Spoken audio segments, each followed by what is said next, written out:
Well done. Hopefully, you feel much more comfortable with some of the sculpting brushes inside a blender.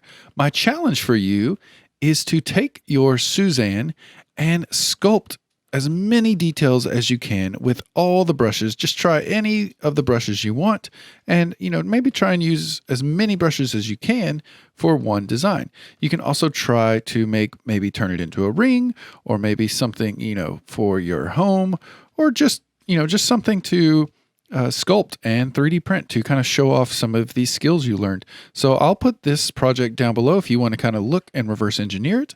And I also want you to comment on this video up in the top right in the discussions panel if there's anything as far as sculpting that you want to learn in the future. So if there's anything specific you want to learn with sculpting, whether it's like tabletop or just anything, let me know up in the top and we can, put that on the list to start making some cool sculpting courses. So I just want to thank you for taking the time to learn the brushes. Again, I hope that you feel way more comfortable with the 3D print sculpt brushes and the tools.